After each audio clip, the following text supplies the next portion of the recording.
Señores, sean todos bienvenidos. Esto es Pa' Soñadores. El podcast de los que sueñan. un aplauso. Ahí estoy más emocionado ahora. Yo estoy feliz, mi gente. Estamos felices. Ustedes no están viendo lo que aquí está pasando detrás de cámara. Nosotros estamos aprendiendo demasiado. Totalmente. Queremos que ustedes también se sientan felices con esta clase de contenido. Yo estoy feliz por los invitados que nosotros hemos tenido en estos últimos Realmente, días. y le tengo una buena noticia. Estas 2 semanas que faltamos también le estamos dando estructura para que este podcast bendiga más su vida. Y más del 80% del contenido que vamos a traer aquí van a ser con invitados y expertos de un área en específica para que usted aprenda. Aprenden ustedes y nosotros aprendemos. Nosotros también. No estamos peleando aquí. En capítulos anteriores, Wow. en la semana pasada teníamos a nuestro hermano y compañero aquí, Jeremy Bourdier, y él estaba hablando, así que se pronuncia el apellido. Mándame. Él estaba hablando sobre ciertas cosas de lo que es para adquirir el apartamento, que usted tiene que tener en Sí, la cuenta, primera vivienda. y ciertos consejos. Hoy vamos a hablar de lo mismo, pero es una experiencia ya personal de lo que él vivió en carne propia cuando él estaba aprendiendo de esos pasos. Jeremy, el escenario todo tuyo. Bueno, una historia bastante interesante. Yo había estado trabajando como de gerente asistente en una joyería en Bellavista y estaba estudiando ciencias políticas en la UAS en ese tiempo. Yo duré 3 años en la UAS estudiando ciencias políticas y tuve una crisis. Solamente gente con apellido tuyo que pueden estudiar esa. Tuve una Ay, crisis. Dios mío. Sentí que estaba viviendo otra vida. O sea, sentí que estaba siendo un impostor en mi propia vida y que nada de eso era lo que yo buscaba. Entonces renuncié al trabajo súbitamente. Abandoné la carrera de ciencias políticas. Ahí fue en el momento también donde me empecé a interesar por el desarrollo de software. Y bueno, entonces me veía desempleado y había durado unos 3 meses viviendo de mis ahorros. Los ahorros se estaban agotando y yo, bueno, ¿qué voy a hacer ahora? Lo último que yo tenía en mi mente era que se me iba a traer la idea de querer comprar una propiedad. Y la idea me llega cuando se me da la oportunidad de empezar a trabajar como asesor inmobiliario. Yo no sabía nada. La persona, el dueño de la compañía me acogió y me fue enseñando el oficio poco a poco y yo fui aprendiendo, fui instruyendo, me preocupé por profundizar en el negocio. Entonces, en el mismo proyecto en donde yo estaba trabajando, veía que personas venían, iban, personas jóvenes, a veces recién casadas, a comprar sus propiedades y yo decía, wow, yo quiero estar viviendo esa etapa que ellos están viviendo de tener su propio apartamento. Y me parecía muy bonito todo ese sueño y muy importante. Así que me empecé a planificar de cómo yo podría lograr eso ganando poco dinero, porque yo no estaba ganando mucho dinero en ese entonces. Y dije, bueno, tengo que ahorrar, tengo que manejarme, tengo que privarme de ciertas cosas. Ahí fue cuando te mencioné que hice el tema de la balanza y puse mi prioridad en alto y fui coherente entonces con esa prioridad. ¿Cómo empecé? La gente quiere saber eso, ¿cómo empecé? Claro. El proyecto estaba en planos. Yo elegí el último apartamento, lo último que se iba a entregar, para tener más margen para pagar. Para tener más tiempo. Claro. Entonces yo tomé uno que tenía unos 3 años para pagar en plano. Eso no se había construido, en ese terreno no había nada. Todo era un sueño, todo era una idea. Todo empieza con una idea. Sí. Y en Marisa, en ese terreno, ahí no había nada. Pero tenía la idea, tenía ya la visión. Entonces di un pago de inicial con el mismo que me pagaban ahí en el trabajo. Yo pagué en ese momento 10,000 pesos para reservar el inmueble. Y entonces hice la depuración vía del banco. Vieron que yo no tenía antecedentes penales y nada de eso, que era un muchacho joven que estaba empezando a trabajar. Y me dieron el visto bueno. Entonces empecé a pagar de a 10,000 pesos mensuales. A veces ponía 15,000. Luego cuando ya iba cogiéndole más ritmo al trabajo, le iba poniendo. Siempre le ponía la máxima cantidad que yo podía. O sea, y vivía yo con el mínimo. De hecho, antes de ayer, porque es un estilo de vida el tema de ahorrar, antes de ayer yo llevé a una zapatería aquí en Las Núñez los zapatos que yo usé durante todo el bachillerato, a que le cambiaran la suela, para seguir usándolo. No, pero...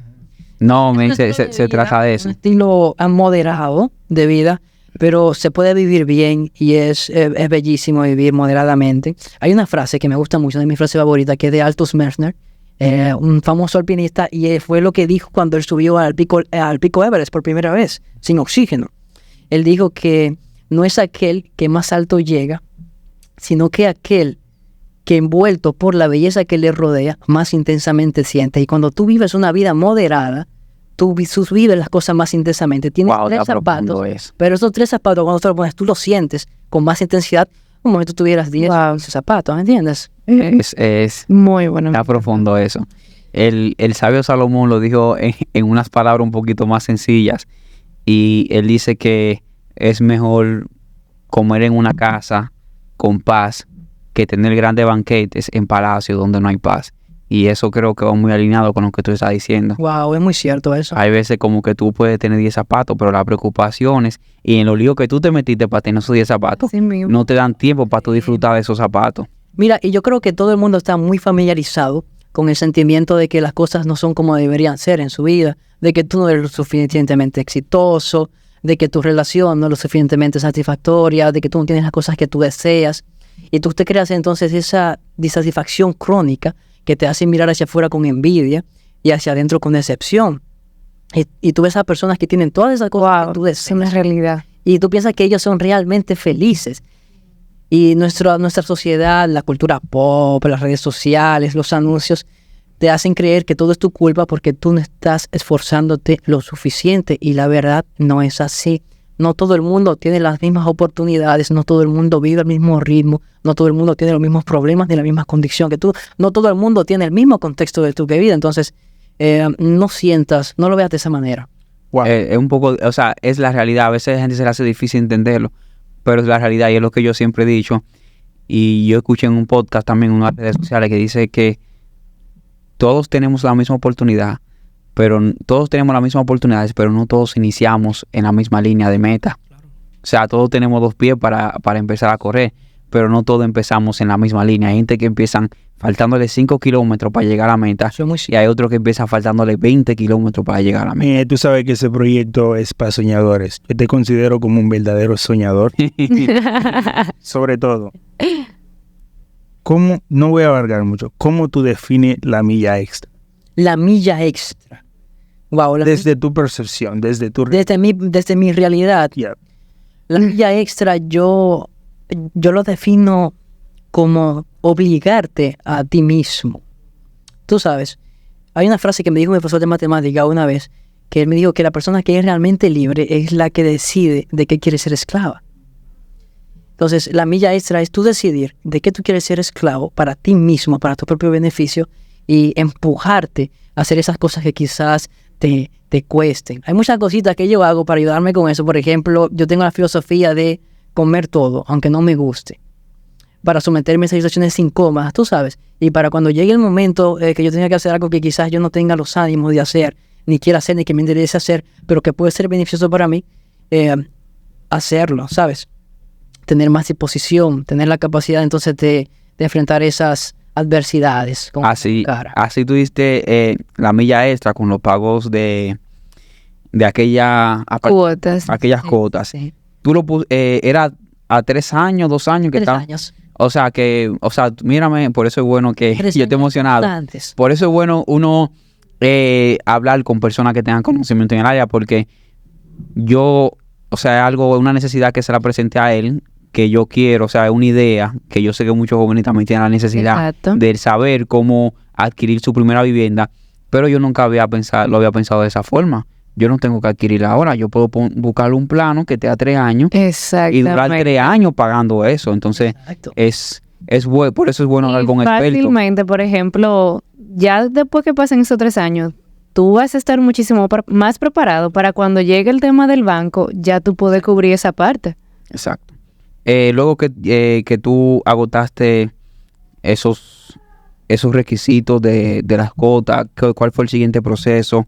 ¿Qué siguió? ¿Qué continuaba después de eso? Luego de que yo completé las cuotas que eran correspondientes al 20% del valor total de la propiedad, empecé a solicitar algo que se conoce aquí en el país como bono de primera vivienda, Sí. que es un bono que te da el Estado cuando tú estás comprando una propiedad que está a tu nombre por primera vez. El requisito es ese, que tú aquí en República Dominicana estés comprando esa primera propiedad y no tengas ninguna otra propiedad a tu nombre, hablando de terreno y ese tipo de cosas. Si tienes un vehículo, eso no te afecta.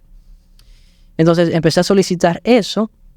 Eso normalmente te lo dan, antes se daba en el inicial, te era de un 5 a un 6% del valor total de la propiedad, pero ahora se lo están dando para el financiamiento, o sea que ya no puedes contar con ese bono para el inicial a menos que las autoridades dispongan otra cosa. O sea, que eso, por ejemplo, vamos a suponer que, para que puedan entenderlo, si el inicial de un apartamento eran 300,000 pesos y el bono de primera vivienda eran de 150, Exacto. yo puedo decir, voy a buscar 150,000 pesos y con otros 150,000 pesos que me da el bono, eso es el inicial. Ahora no. Exacto. Ahora tú tienes que buscar los 300,000 pesos completos Buscar el inicial completo. y después de los 2,700,000 pesos que te faltan, el bono de la vivienda se aplica al faltante. Correcto, entonces yo empecé a solicitar ese bono vivienda, pero el bono vivienda ya se estaba complicando conseguirlo, entonces no estaba saliendo el bono, estaba tardando mucho y me había enfrentado con la dificultad de que me habían subido el precio de la propiedad y eso me había sacado de presupuesto, pero ya yo estaba decidido a que yo iba a lograr esa meta y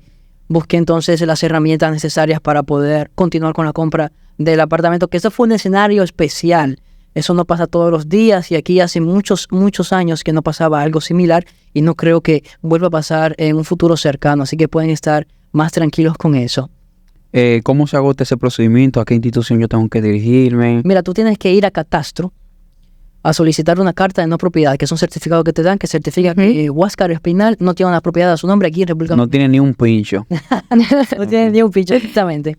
Entonces te dan ese papel tú se lo entregas a la constructora o a la fiduciaria, quien esté manejando el tema de solicitar el bono del Estado en el proyecto que tú estás comprando. Y te van a pedir algunos documenticos más, como un formulario, ese tipo de cosas, pero lo más importante en ese caso es la carta de no propiedad. Para los que viven aquí en República Dominicana, si viven fuera del país hay otros requisitos extras. No, pero yo no puedo con él. No, mi gente, simplemente es disponerse. Si yo, por Totalmente. ejemplo, dame con quién pongo el ejemplo, no voy a hacer cosas. Sale conmigo. Si Fermín conoce a Cleopatra, ¿verdad que sí? Y Fermín se casa con Cleopatra. A él como que no le gustó el ejemplo.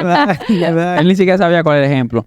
Si Fermín se casa con Cleopatra y ellos los dos van a sacar un apartamento, su primera vivienda, Fermín puede buscar el bono de la primera vivienda y Cleopatra también puede buscar el bono de su primera vivienda y ligarlo. Sí, es una consulta que me hacen muchos clientes. Claro, porque si yo tengo un bono de la primera vivienda y mi pareja tiene un bono de la primera vivienda, los dos podemos buscar un bono de primera vivienda. Señores, el Estado siempre va a buscar la manera de darte menos. El Estado siempre va a buscar la forma de joderte. Yo soy el traductor. aquí. Dios mío, por Dios. Mira, si tú estás casado, solamente es un bono por pareja.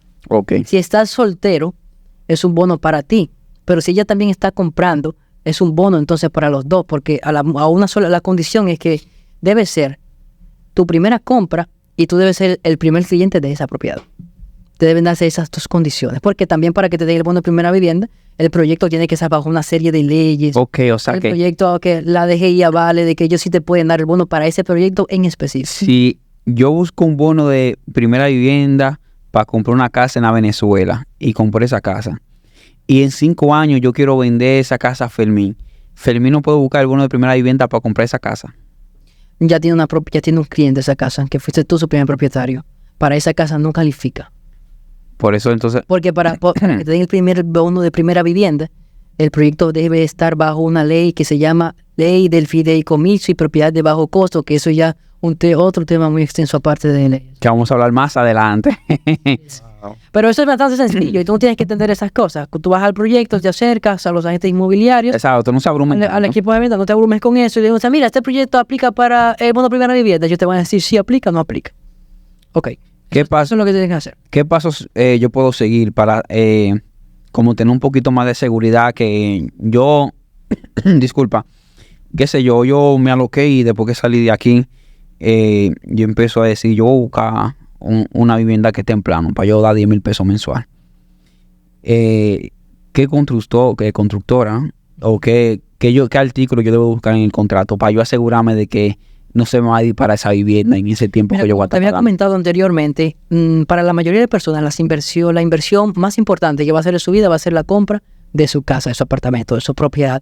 Entonces es algo que tú tienes que hacer con cabeza fría. Entonces tú tienes que buscar asesoría, tienes que ponerte a investigar, pero normalmente y por regla general lo que se recomienda es que siempre que tú vayas a un experto, En este caso, las personas que dedican a eso son las agencias inmobiliarias, que tú te dirijas a una agencia inmobiliaria de confianza, de credibilidad, o un agente inmobiliario particular, para que esa persona te oriente. Tienes que sentarte, hablar con esa persona, se toman una copa de vino, tú le cuentas tus preocupaciones, cuáles son tus posibilidades, qué es lo que tú estás buscando y a qué plazo lo estás buscando. Y en base entonces a esos datos, se sale entonces al mercado a ver cuáles son tus alcances para tu condición en especial. Ya sabes. Excelente. yo estoy motivado y a la vez un poco Bueno, desalentado. Jeremy, ya tú sabes que después de Motivado aquí- por todo lo que él ha hablado y un poco desalentado por la cruda de realidad. No, todos tenemos una realidad. Tú vas a conseguir dinero, tranquilo. No, pues todos. Y hay jóvenes, o sea, no solamente. Entonces, No, tú lo vas a pagaste. conseguir. Tú pagaste el inicial, pero viene la parte del financiamiento, ¿eh? Ujú. La parte realmente muy delicada. Porque tú estás adquiriendo una deuda que normalmente la gente adquiere por 20 y 30 años. O sea, tú vas a tener que hacer pagos recurrentes por 20 y hasta 30 años. 30 años. Es mucho tiempo, ¿sabes? Entonces, es algo que tú tienes que proyectarte bien. Tú tienes que saber, desde que tú estás comprando la propiedad, cuánto aproximadamente va a ser los gastos mensuales de préstamo que tú vas a tener por esa propiedad y si tú puedes costearla. Porque el que tú puedas dar 1 millón de pesos de propiedad para un apartamento de 4 millones de pesos no significa que, según tus posibilidades, tú debas hacerlo. Porque puede ser que tú puedas dar ese dinero de propiedad, pero cuando llegue el costo de esa propiedad, de financiamiento, de esos 3 millones de pesos, esas Ujú. cuotas van a ser demasiado altas y eso te va a robar a ti oportunidades futuras porque tú literalmente te vas a vivir Abrumado. Tú sabes, porque te sobreendeudaste por encima de tus posibilidades. Te quedaste sin ese extra, ya no tienes esa flexibilidad. Puede ser que aparezca una oportunidad de inversión y yo no puedo aprovecharla porque... Estás pagando ese préstamo. Entonces eso hay que tenerlo en cuenta también. Sí, eso puede terminar en mucha frustración. Hay una parte, yo no comparto mucho el pensamiento de la persona que voy a mencionar ahora. Anteriormente nuestro hermano Demetrio también lo había mencionado. Hay una idea de Robert Kiyosaki que él dice que no siempre es una inversión inteligente comprar una casa. Claro. Eso hay muchas cosas que no comparto con él, pero eso yo lo comparto con él. O sea, no realmente, no siempre es una inversión inteligente comprar una casa.